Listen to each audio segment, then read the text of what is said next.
Rani Mataji, whenever you're ready, you can start Mataji with prayers and reading. Sure. Thank you so much, Babaji. Hare Krishna to all dear devotees. Please accept my humble obeisances. All goes to Srila Prabhupada and Guru Maharaj. Om Namo Bhagavate Vasudevaya. Om Namo Bhagavate Vasudevaya. Om Namo Bhagavate Vasudevaya.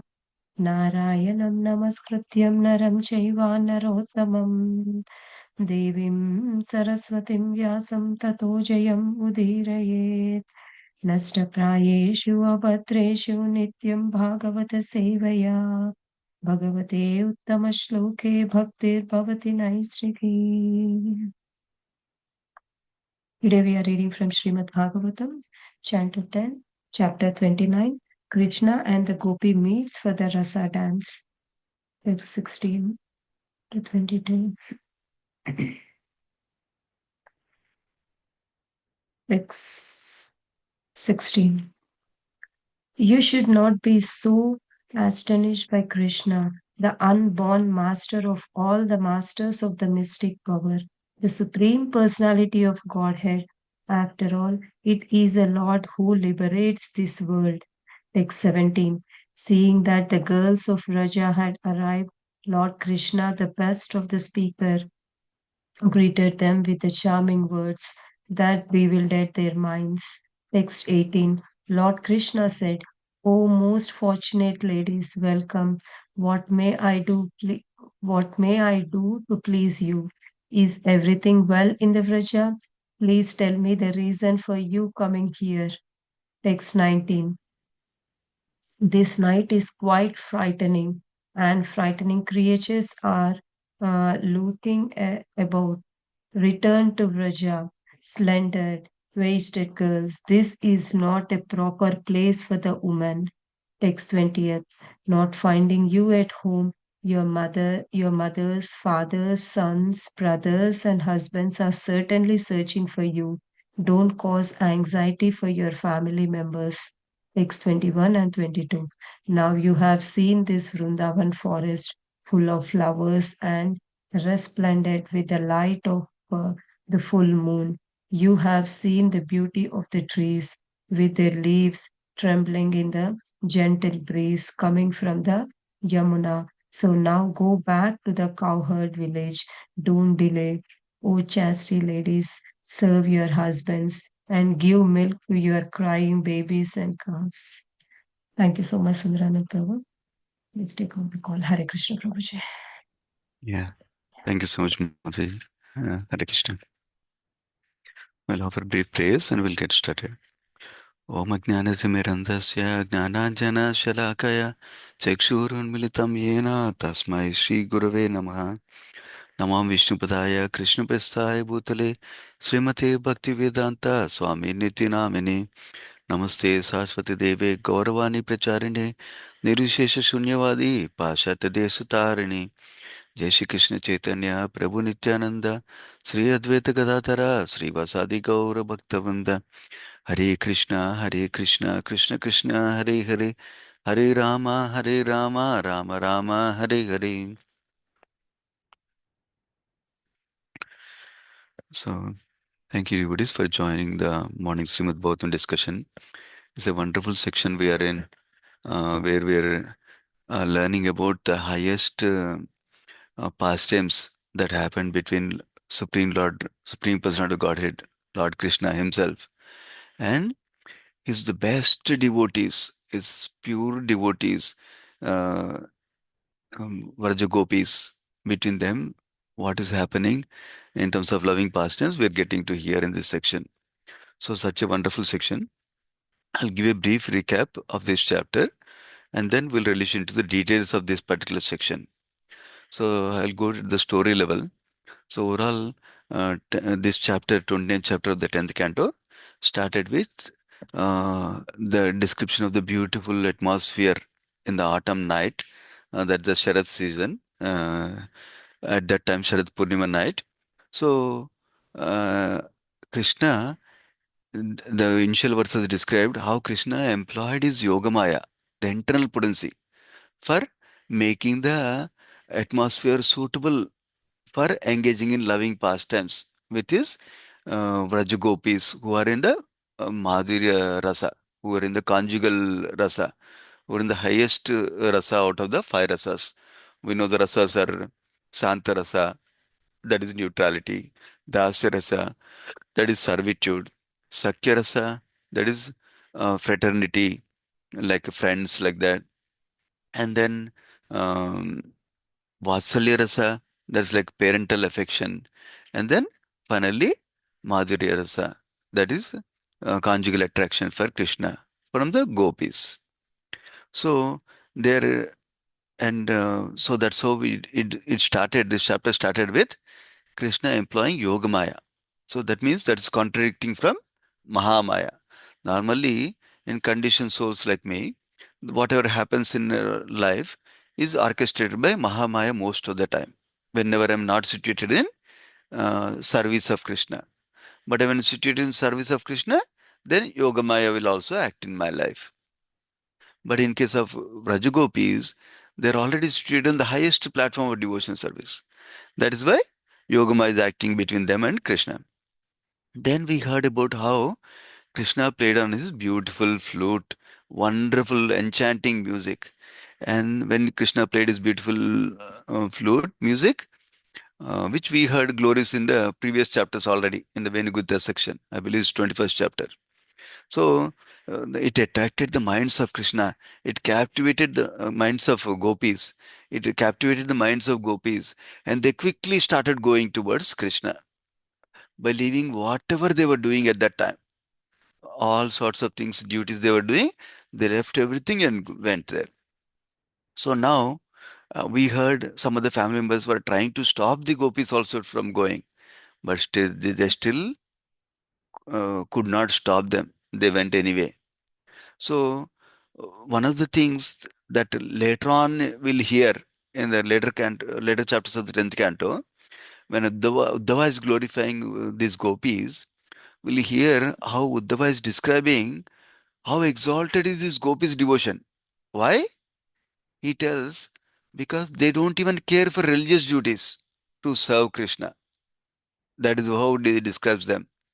And there's there's so much devotion, they don't care for mundane rules and regulations, mundane morality like that. So that's the exaltedness of gopis that Uddhava describes while comparing them with better than queens of Dwarka, like that he compares like that. So that is the other thing we can notice from here. How gopis had so much love for Krishna that nothing can stop them like that. And then uh, further in the next section, we heard how some gopis were staying at the home because of they could not get out of their family objections. Very small percentage of the gopis, even they were meditating on Krishna at home, and with the loving feeling of separation from Krishna, they were actually uh, enjoying bliss in separation. Also, it's described. So that is the greatness of transcendental emotions for Krishna, like that. That was a discussion we heard from Monday from His Grace Sundaracharya Prabhu. And then following verses from we heard from His Grace Sri Krishna Prabhu yesterday.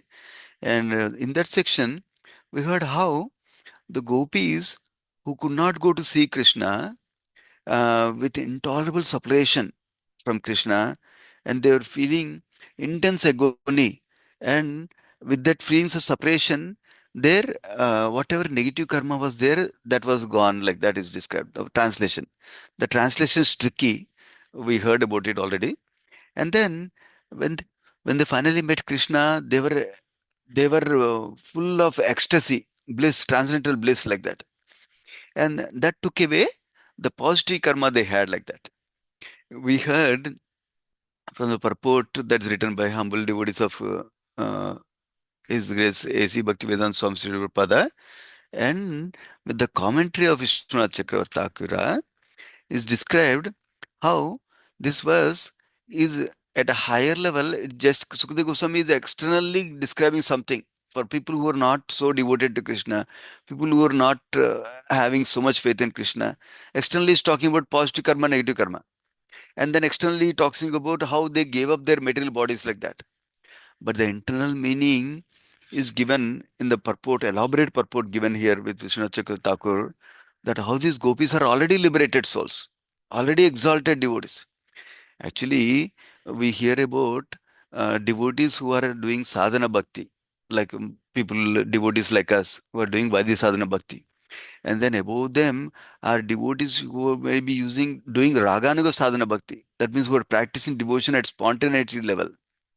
These devotees actually aspire for the devotion service of gopis who are ragatmika bhaktas. Ragatmika bhaktas means they're not practicing devotion service. They're already perfected with spontaneous devotion for Krishna. So that is the highly elevated nature of gopis. So such gopis, they don't have any karma anymore. They're actually experiencing ecstasy in both separation and also in union like that. So that's what we heard in that section. And the following verse, in the 12th verse onwards, we heard how uh, Parikshit Maharaj, this is the connection for today's section. Okay, that's why I briefly described what happened so far. So storyline was Krishna engaged Yogamaya potency, and Krishna played on his beautiful flute, and gopis were enchanted with the flute sound, and then they came running towards Krishna. That is the storyline. And they had objections in between to come to Krishna. Some could not come, like that storyline we heard. And now another important point of the turning point of the storyline is Parikshit Maharaj asked a question to Sukadeva Goswami, seeing that there are so many different kinds of devotees in the audience. Some are thinking, oh, he's talking about intimate, loving exchanges between Krishna and gopis. So they didn't have so much faith on that gopis are the liberated souls, are the pure devotees of Krishna. They didn't have so much faith. So they were thinking, how could these girls who are thinking Krishna as a lover, they don't know Krishna as Supreme Lord. How come they became free of material modes of nature? That doubt might come in the other's mind. Parishit Maharaj noticed based on their facial expressions. That's why Parishit Maharaj asked the question: how come these gopis they don't know that Krishna is Supreme Personality of Godhead?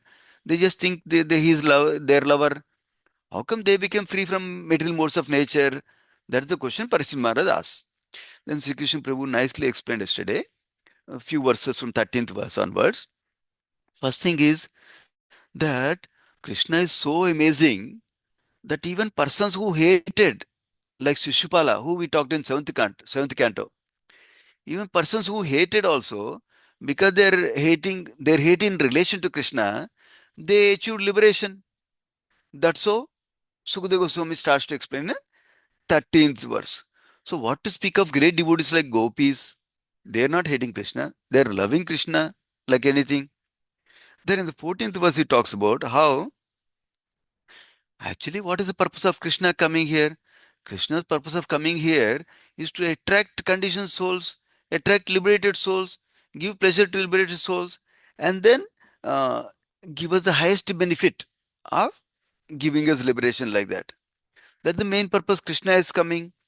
Then uh, in the next verse, he describes how anybody who constantly associates with Krishna, uh, with either with their lust, either with their anger, either with their fear, or with a protective affection, or with any kind of feeling of impersonal oneness, or friendship towards Hari. In any way, somebody relates to Krishna with whatever emotions they have, they should become absorbed in thought of Krishna. That's how he describes. Now, we noticed in this word, lust is described in this verse. But the purport, elaborate description is given that how by quoting Padma Purana, by quoting Varaha Purana, all these Puranas, Acharyas conclusively establish that it is not material lust the gopis have. They're very pure devotees, and what they're exhibiting is emotions with pure devotional service for Krishna like that. That's so that was described. So that means Krishna is so merciful. Even somebody is hating like Sisipal also got liberation. That's one point discussed. Now next point is discussed is somebody is directing their emotions in whatever emotions they have, whether it's lust, whether it's fear, whether it's anger, whatever they have. If they're directing their emotions towards Krishna, then that is successful for them like that. And then he also described Krishna's purpose is to benefit all of us in this world, to give us highest benefit like that. And then continuing on with that theme, that the Krishna not only is liberating the entire world, not just one or two people like that. That's the purpose of Krishna coming here. So Krishna's doing this loving affairs with gopis are also meant to cure people who have material lust, to cure them and take us back to Godhead like that. Then in the 17th verse, this is our today's section, right? So in 16th verse, I'll elaborate. From here onwards, I'll elaborate. So we're in section where Parishit Maharaj is asking, how come gopis who don't know Krishna as Supreme Lord, how come they got benefited? How come they got free from material modes? That is the question. That is the section we are in. So he described the Krishna's merciful nature by describing how he delivered Sisupal, Krishna's purpose of coming here, which is to give liberation to all the conditioned souls like that. And then Krishna's purpose in engaging in romantic affairs with gopis is also to remove the material lust, like that is describing. So in this 16th verse is described how this loving affairs with gopis fits in his overall purpose to purify us, to take us back to Godhead like that. So now going to the 17th verse, now gopis finally arrived. Now Sukadeva Goswami cleared the doubt of Parishit Maharaj. Don't worry, Krishna is so merciful. Krishna can take care of them. Gopis are amazing, amazing devotees. So Krishna's pastimes are meant to purify us and take us back to Godhead. Now is Sukadeva Goswami is continuing the storyline. What is the storyline? The gopis all came to Krishna in the middle of the forest. So interestingly, um, Krishna is glorified here as the best of speakers. So we'll see why that adjective is used, the best of speakers here. Vadatam Shrestaha. So best of the speakers word is adjective is used by Sukadeva Goswami. And he greeted them with charming words that bewildered their minds, is described. So now that we heard gopis are exalted devotees of Krishna, Sukadeva Goswami is continuing his narration now so that all the doubts are cleared. Don't think like they're ordinary, they're exalted devotees of Krishna. Now, why he is speaking as Krishna as the best of the speakers? Because the words he's going to speak now to the gopis have two different meanings. Externally, they have one meaning, internally, there is another meaning. And we can only understand this by the great commentaries of Acharyas like Srila Vishwanath Chakravarti Thakur. If it was not for these Acharyas like Sri Vishwanath Chakravarti Thakur, we would not even have a clue. We would just go through the story and, oh, Krishna did this, Krishna did this, like that. We would not understood the inner meaning, inner intent of Krishna also. But because of the great Acharyas like Vishwanath Chakravarti Thakur, we are able to understand these Leelas little bit more deeply. Otherwise, we would not even know external meaning also, we would not understand. So that is why Krishna is described as best of the speakers in this particular verse on 17th verse. Now going to the 18th verse, Krishna starts to speak to gopis now. What is Krishna saying? Oh, most fortunate ladies, welcome, warmly welcoming, like a guest is received like that. What may I do to please you? Amazing. Krishna, the Supreme Person of Godhead, is asking, what may I do to please you? So we can learn the service attitude from Krishna himself. How? Whenever we see someone, whenever we hear somebody, that is the first thing that should come across our mind, even if you don't verbalize it. How can I serve this person? in this situation right now. Like that, we need to cultivate that service attitude. Krishna himself is exemplifying that service attitude. What else he is saying? He's saying, is everything well in Braja? Meaning, why are you come? Why did you come in the middle of the night? Is there some problem in Braja? That's why you're coming? Like that he's asking Krishna innocently. Then he says, please tell me the reason for you coming here. Like that he's asking. In the purport, the commentary is given that Krishna is simply asking these questions to gopis to tease them, because he very well knows by his playing flute nicely, by his calling them through the flute sound, they came to serve him in his pastimes. But Krishna externally is asking like this. That's what is described in the purport here.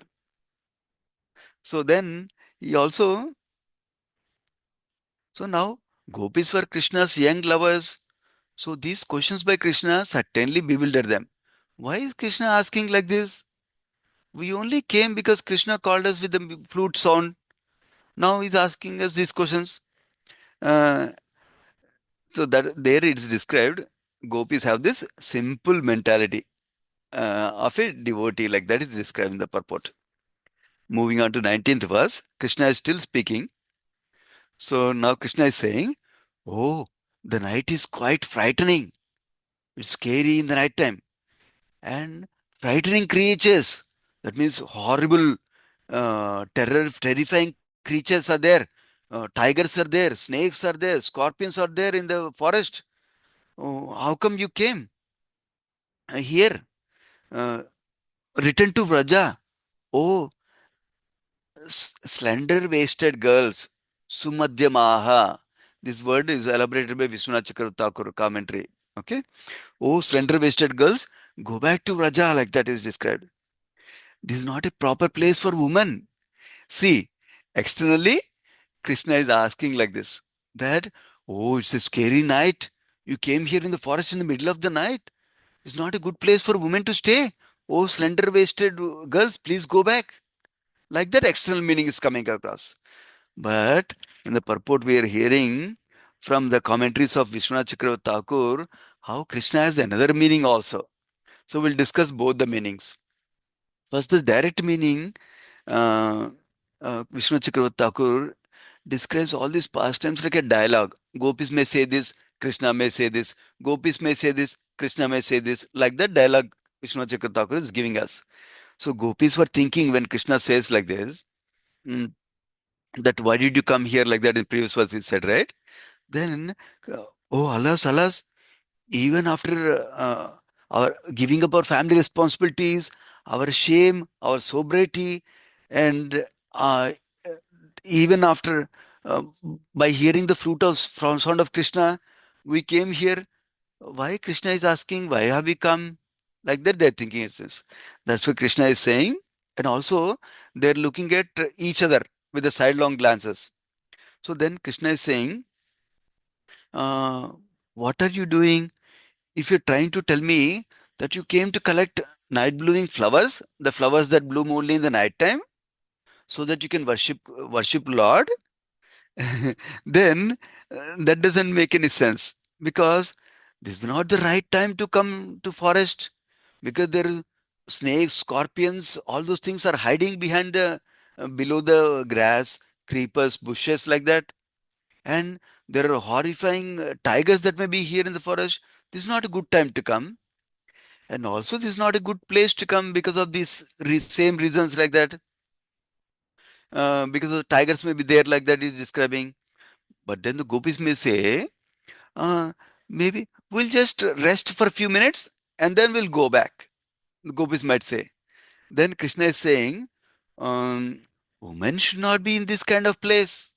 That means even for small time also, short time also, women should not be in this place.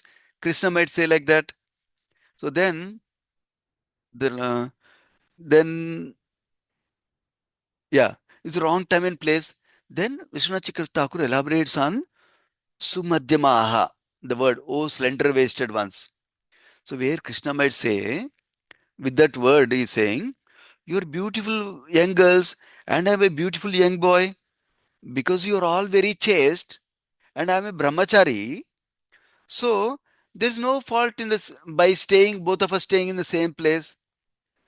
Nevertheless, the mind should not be trusted. Neither your mind nor my mind, like that.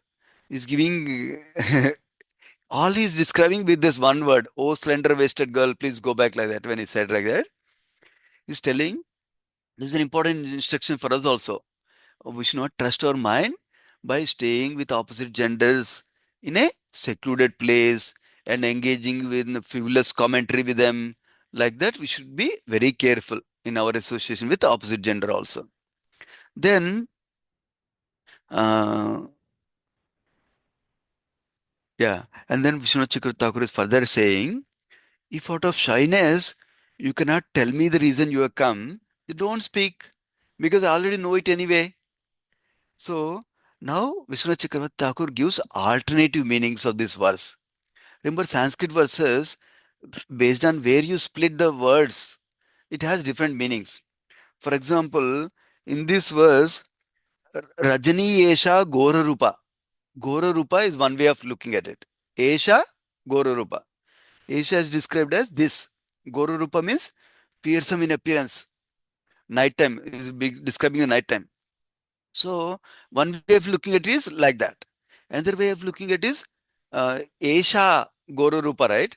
That Esha, the A from the previous word, take it into this word, Goro Rupa. Then becomes Agora Rupa. We know from Sanskrit, little Sanskrit that we hear from devotees, Gora means fearsome, Agora means not so fearsome, like that. Like that is using Vishnu Chakra Thakur is looking at the verse and seeing the other intended meaning from Krishna also. So other intending meaning Krishna from Krishna, Vishwanath Chakra Thakur describes as, oh, uh, the nice moonshine has made this night appear not at all fearsome. That means not frightening anymore. And therefore, this forest is populated by harmless creatures. Remember, he said in the direct meaning, all horrible creatures may be there, snakes, scorpions, tigers, like that. Now, is another meaning is harmless creatures. Why they are harmless? Because of Vrinda. Two reasons. One is there are only deers that are around, not tigers. That is one reason.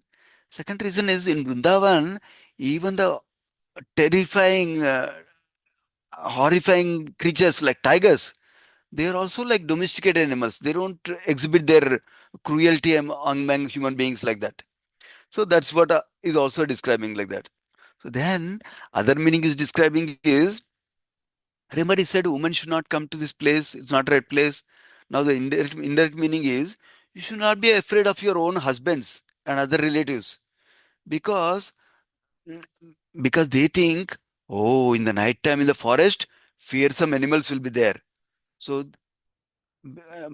becoming afraid of the nighttime forest, they will not come anyway. So don't be fearful of your husbands and family members like that.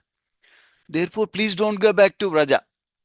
Na pratiyata, pratiyata, that's the word is used. But stay here in my company. So in one extra direct meaning or external meaning, Krishna is saying, it's not a right place for women to come in the night time in the forest. Please go back. Another way meaning is saying is, eh, there's a nice atmosphere here. Nothing is fearsome. Please stay back with me, like that. That's a wonderful meaning Krishna is describing to this word. That is why in the previous verse, Sukadeva Goswami glorified Krishna as best of speakers, like that. So that is simultaneously is teasing the gopis, simultaneously is enchanting the gopis with his words. We have three more verses. I'll quickly complete them. 20th verse, there's not even purport. So now Krishna is continuing to speak to gopis. So he's saying, not finding you at homes, your mothers, fathers, sons, brothers, and husbands are certainly searching for you there. Don't cause anxiety for your family members. This external meaning is telling Krishna. Now, the last two verses for today, 21st and 22nd verses. Now he's saying externally, now you have seen this Vrindavan forest full of flowers and nice full moonshine. You have seen the beauty of the wonderful trees with their leaves trembling in the gentle breeze coming from the Yamuna. So now go back to Cowherd village. Don't delay. O, o chaste ladies, serve your husbands. Will elaborate these things. So he's addressing three different kinds of gopis, it seems here. O chaste ladies, serve your husbands. That means those who are married. And give milk to your crying babies. Another set of gopis. And uh, and calves. That means cows are waiting for milk. Give them milk like that. So externally, Krishna is telling that your family is worried and your family needs your care. Either your husband needs your care, or your babies needs your care, or even cows needs the care of their cows, like that. That's so externally speaking.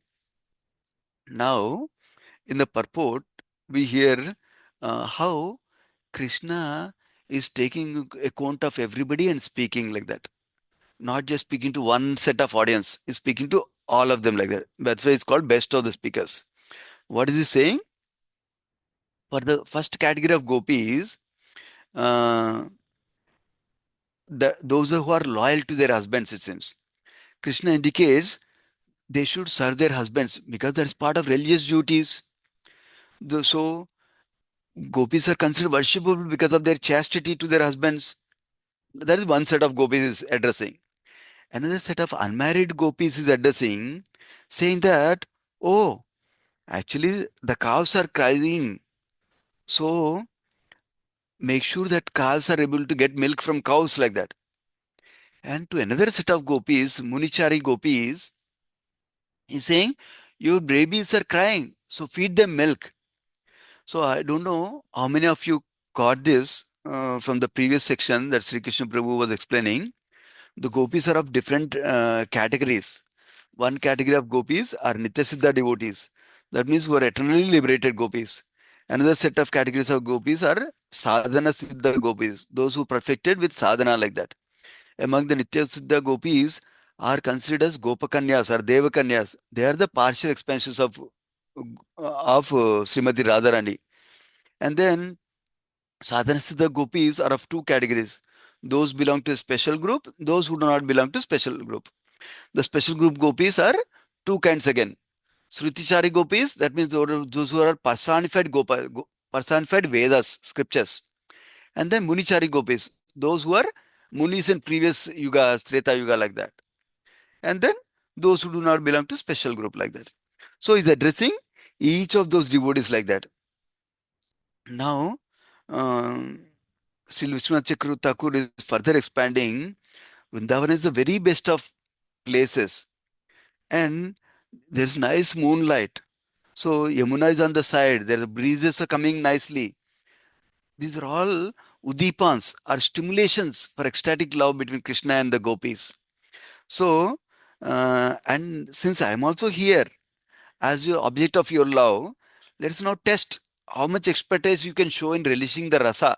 Like that, Krishna also is described here. And then uh, there's another meaning that Krishna is indirectly indicating in this verse. That is, for a long time, for this entire duration of the night, don't leave. External meaning is leave from here and do the duties.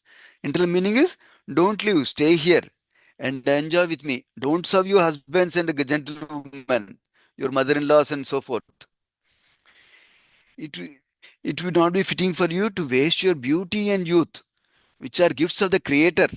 Nor should you milk the cows or give milk to the calves and babies. What do you, who are full of ecstatic attraction for me, have to do with these affairs? These are mundane affairs. You are so pure and you have exalted in your devotion. So be engaged in loving exchanges with me. So, like that, Krishna is encouraging them to continue staying there and engaging the pastimes. So, we heard about wonderful, beautiful speech of Krishna that is simultaneously externally is telling them, why did you come here? Please go back, do your duties. And simultaneously is telling, please stay here. We'll have loving pastimes like that. Simultaneously. That's the beauty of Krishna. We'll pause here. Srimad Bhagavatam ki jai, Srila Prabhupada ki jai. Vanchakalpatarubhyascha kupa sindhu bhevacha patitanam pavanebhyo vaishnavebhyo namo namaha. Thank you so much, devotees. Hare Thank you. Krishna. Hare Krishna Prabhuji. Is it okay if I ask you a small question? Yeah, please go ahead, The Mataji. in the beginning, you said that Sukadeva Goswami has he can see the gopis. So how can he see? Because Krishna was already gone, right? Not Sukadeva Goswami, Parikshit Maharaj. He can see the facial expressions of the gopis, but how can he Oh, see? Because he was not there when they were there, right? okay. Maybe I misspoke, Mataji. What I was saying is, Parikshit Maharaj is an audience while Sukadeva Goswami is speaking, right? While he's in the audience, he's seeing the other rishis and sages assembled there. He was seeing the facial expressions of other rishis and sages who are sitting there, who are thinking, how can gopis be pure out of material modes of nature? They're they're just thinking Krishna as their lover. They're not thinking Krishna as Supreme Lord. That's the doubt Parikshit Maharaj got when he see the faces of the assembled audience, Mati. Maybe if I said as gopis by mistake, please forgive me. Yeah. Any other comments, questions? Thank you so That's it. much. Yeah, Hare welcome. Krishna. Okay. Thank you, Hare, devotees. Hare Krishna. Hare Krishna. Hmm. Hare Hare Ram, Krishna. Hare Krishna. Hare Krishna, everyone. See you.